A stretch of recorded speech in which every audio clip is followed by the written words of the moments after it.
Saat ini Ibu Sari menjabat sebagai General Manager pada Sotis Hotel Kupang ya, kan? Bagi adik yang sudah pernah ke Sotis ya, tahu ya hotelnya ya, itu hotel bintang bintang berapa sekarang Ibu Sari ya? Bintang 4, Pak. Bintang 4 adik-adik. Ya, tepuk tangan dulu Ibu Sari. Oke, bintang 4 ya. Nah, baik. Ibu Sari ini juga memiliki berbagai pengalaman kerja ya, memiliki pengalaman kerja ya. Yang pertama itu beliau pernah menjadi agen asuransi prudensial ya. Dan kalau ada yang tahu agen prudensial itu, nah ini Ibu Sari pernah menjadi agennya ya. Kemudian pernah menjadi sales promotion gear ya pada PT Jarum GBK ya. Kalau nggak ya bisa betul betul ya. Betul, Sebelumnya betul. saya nggak salah sebut ini. Betul di PT Pernah Jarum, ya, menjadi betul. sales person pada Bank Rakyat Indonesia BRI ya. BRI. Betul. Kemudian pernah menjadi asisten sales marketing manager pada Sotis Hotel itu di tahun 2015 kalau nggak salah ya. Nah, saat ini beliau masih menjadi general manager pada Sotis Hotel ya dari tahun 2007 sampai sekarang ya, jadi kan. Nah, baik adik-adik dan Bapak Ibu yang hadir baik secara daring maupun secara luring ya. Saya tidak akan memperpanjang kata lagi. Untuk itu saya memberikan kesempatan sepenuhnya ya kepada Ibu Sari untuk berbagi pengalaman dan sedikit sharing industri bidang perhotelan ya. Sebagai contoh, apakah perhotelan itu butuh tenaga-tenaga IT atau tidak ya? Kira-kira seperti itu. Terus khususnya dari jurusan Teknik Informatika Diploma 3 ya, itu ya.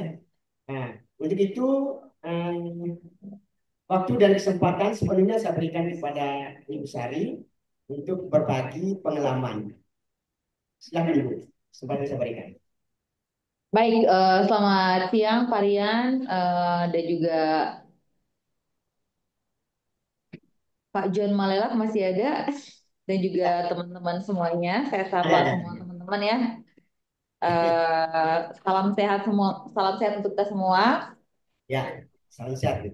Perkenalkan dulu nih, mungkin kalau para dosen mungkin udah kenal saya siapa, tapi mungkin teman-teman yang lain belum, mungkin tak kenal maka tak sayang, Pak. Iya, Jadi betul sekali. saya perkenalkan diri saya dulu. Saya Eh, Sari, nama lengkap saya Maria Melani, tapi biasa disapa Sari. Sari Sedu, dan saya sekarang bekerja di Soket Foto Kupang sebagai General Manager, dan yang mana saya juga alumni dari Stikom Uyulindo Kupang tahun 2020, tahun 2011, temannya Pak Rian ya. Ya, Pertama-tama saya ucapkan terima kasih dulu untuk Pak Ignas yang sudah menginvite saya, mengundang saya untuk sharing, memberikan kesempatan kepada saya untuk berbagi pengalaman khususnya di bagian kewirausahaan di industri perhotelan, dan merupakan kebanggaan untuk saya bisa menjadi bagian dalam acara ini. Tentunya kita akan sharing bersama apa sih kewirausahaan di dunia perhotelan. Seperti itu. Baik, kita langsung aja pada materinya mungkin Pak. Kewirausahaan dalam industri perhotelan itu seperti adalah kemampuan menciptakan layanan atau konsep baru, memanfaatkan peluang pasar dan juga menghadapi risiko operasional demi mencapai keberhasilan bisnis perhotelan. Seperti itu. Nah, ini poin-poin dalam kewirausahaan dalam industri perhotelan itu seperti menciptakan lapangan kerja dan juga perluas tenaga kerja. Jadi membuka peluang kerja untuk eh, membuka peluang kerja baru di dunia perhotelan, dan seperti di front office. Di sini kan departemennya kan ada banyak ya Pak untuk di dunia perhotelan. Ada front office, ada housekeeping, F&B service, dan juga revenue management, hingga itu beberapa bang. bertujuan untuk membantu untuk mengurangi angka pengangguran juga. Terus yang kedua itu untuk membangun ekonomi pastinya. Seperti kita eh, mendorong pertumbuhan ekonomi itu seperti apabila ada hotel di suatu daerah itu kan tingkat huniannya kan akan lebih meningkat. Itu kan salah satu income juga untuk pendapatan daerah, dan juga membangun apabila ada perhotelan yang dibuka lagi di satu daerah itu pasti akan memberikan peluang kesempatan pekerjaan untuk SDM lokal tersebut. Dan juga kontribusi kita juga dari terhadap lokal tourism kayak gitu. Terus pemberdayaan sumber daya manusia lokal juga. Jadi memaksimalkan potensi kerja lokal melalui upskilling dan memberdayakan berbagai layanan hotel seperti gear services, event management, dan juga culinary expertise seperti itu. Yang berikut itu inovasi berkelanjutan dalam layanan perhotelan. Nggak kebaca. Itu menjadi tantangan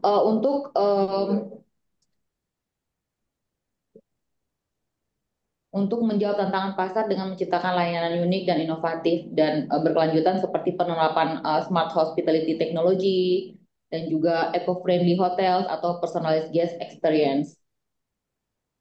Eh, Next. Baik, untuk yang berikutnya itu peluang bisnis kecil hingga menengah di dunia perhotelan itu seperti apa sih? Apa aja sih? Nah, di peluang bisnis kecil itu ada contohnya itu seperti restoran, restoran dan restoran ini kan kalau kita lihat di Kota Kupang ini kan banyak sekali apa ya restoran-restoran baru dengan mereka punya apa ya unik unik unik restoran konsep yang memang kadang-kadang kita juga eh, bagaimana ya baru buka restoran satu besoknya udah buka restoran yang lain gitu. Jadi itu bagus sebenarnya dan itu apalagi mereka menyajikan kayak makanan-makanan di restoran itu dengan ke apa ya bukan cuma sekedar makanan yang disajikan tetapi experience yang mereka sajikan seperti itu suasana, ambience kayak gitu. Dan di restoran itu juga memanfaatkan media sosial seperti Instagram untuk menarik antusias daripada customer dan meningkatkan online visibility. Contohnya kayak kafe-kafe yang ada di Kota Kupang itu yang saya lihat ya seperti sekarang ada kafe-kafe yang konsepnya vintage, ada kafe-kafe yang konsepnya itu lebih elegan seperti itu dan ada kafe-kafe yang sangat Instagramable karena memang menarik pengunjung itu bukan cuma dari sekedar makanan aja tetapi dari ambience dari si kafe-kafe tersebut juga menjadi satu poin penting seperti itu unique point gitu. Yang berikut itu peluang bisnis kecil dan menengah di dunia perhotelan itu bisa juga dari sisi event organizer Pak. Event organizer itu bisa membuat satu IO untuk mengadakan acara-acara ulang tahun atau wedding organizer atau menggabungkan kayak kreativitas konsep acara untuk wedding dan juga uh, ulang tahun mungkin atau misalnya ada IO dari luar yang bisa bekerja sama dengan event organizer yang ada di lokal Kupang ini untuk bisa berkolaborasi seperti itu. Terus yang berikut itu peluang bisnis kecil di dunia perhotelan itu juga bisa dari sisi laundry services dan laundry services itu sebenarnya di hotel-hotel itu tidak semuanya punya laundry. Jadi kalau di Socis Hotel sendiri itu kita punya laundry, tetapi beberapa hotel bintang 3 tersebut itu tidak punya laundry, sehingga itu juga menjadi salah satu peluang bisnis untuk para pelaku wirausaha lainnya gitu.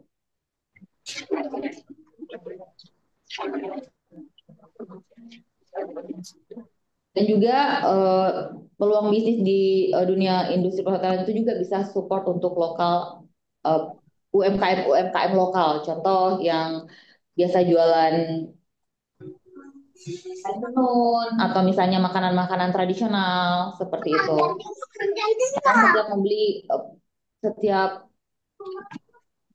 pembelian adalah kontribusi untuk melestarikan tradisi dan memberdayakan komunitas pengrajin atau misalnya UMKM lokal di apa ya di berbagai macam konsep yang dia punya gitu.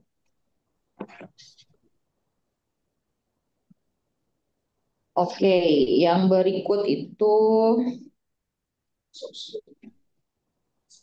jadi kalau kemarin saya juga mau sharing kira-kira kalau di hotel itu kira-kira apa aja kompetensi yang dibutuhkan di dunia perhotelan. Nah, kalau di dunia perhotelan itu eh, kita harus punya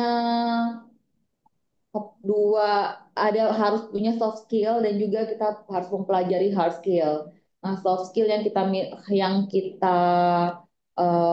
soft skill yang saya maksud itu contohnya seperti kemampuan untuk berkomunikasi dengan tamu. Karena di sini hospitality industry, jadi kita selalu akan berkomunikasi dengan tamu, akan selalu bertemu dengan orang-orang baru, baik itu dari Indonesia, national tourism dan juga international tourism seperti itu. Dan yang berikut itu soft skill yang harus dibangun bagi siapa saja yang mau bergabung di dunia hospitality industry seperti hotel, itu teamwork and leadership-nya juga harus dipelajari. Karena di sini kita tidak bisa bekerja sendiri, kita harus bekerja sama dan juga apabila kita ingin naik jabatan atau misalnya kita ingin menambah menambah peluang kita di step selanjutnya itu juga kita harus mempelajari leadership leadership skill seperti itu. Jadi bagaimana cara kita membangun tim, bagaimana caranya kita mengarahkan tim kita uh, sebagai kita seorang leader gitu. Dan juga kita harus punya kemampuan problem solving dan experience innovation. Nah, itu seperti kemampuan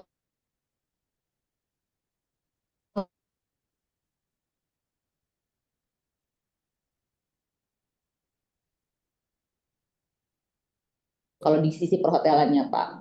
Terus time management dan juga professional disiplin. Manajemen waktu yang bagus karena di sini kerjaannya sangat banyak. Jadi kita harus bisa memanajemen ini, kita punya diri sendiri, manajemen waktu kita harus bagus gitu untuk bisa menyelesaikan semua pekerjaan dan disiplin. Disiplin dalam bekerja, disiplin uh, masuk kantor kayak gitu dan lain-lain sebagainya. Terus kemampuan untuk berinteraksi dengan tamu dari berbagai macam negara. Nah, kalau di dunia hospitality industry itu kita bertemu tamu bukan hanya dari Kupang gitu, jadi dari seluruh Indonesia dan di seluruh penjuru dunia gitu. Jadi kita harus bisa mempunyai juga skill dalam berbahasa Inggris atau misal lebih bagus lagi misalnya Mandarin atau misalnya Chinese dan lain-lain. Bahasa Kupang juga oke. Baik, next. Kalau hard skill yang harus dipelajari itu seperti F&B and event management expertise itu mengorganize di satu exhibition atau misalnya wedding hotel di acara wedding atau corporate conference dan gala dinner contohnya seperti itu butuh belajar di sekolahnya karena kalau dunia perhotelan itu sangat berbeda dengan dunia mungkin di tempat kita belajar sekarang dia punya bidang pelajarannya sendiri yang harus kita pelajari dan itu memang harus langsung masuk ke dalam sekolah tersebut gitu dan juga kita berinovasi untuk menciptakan menu-menu unik. Nah, kalau misalnya udah masuk ke dalam perhotelan itu contoh yang menu-menu unik itu kan dibikin sama chef ya. Nah, kita sebagai orang lokal atau misalnya kita bukan orang awam, kita orang awam yang mau belajar perhotelan pun kita bisa belajar di sini walaupun kita tidak masuk sekolah misalnya yang khusus untuk belajar mengenai makanan dan minuman gitu. Nah, itu kita dalam perhotelan itu, di dalam suatu perhotelan itu kan ada departemen untuk mengurus F&B ya. Jadi itu harus butuh belajar, itu harus skill yang harus kita punya kalau emang kita pengen join di misalnya departemen F&B. Seperti itu. Food and beverage ya, Pak. Adik-adik. Yang berikut itu keahlian dalam berbahasa gitu. Berbahasa harus belajar bahasa Inggris, bahasa-bahasa lainnya lah. Pokoknya universal language gitu.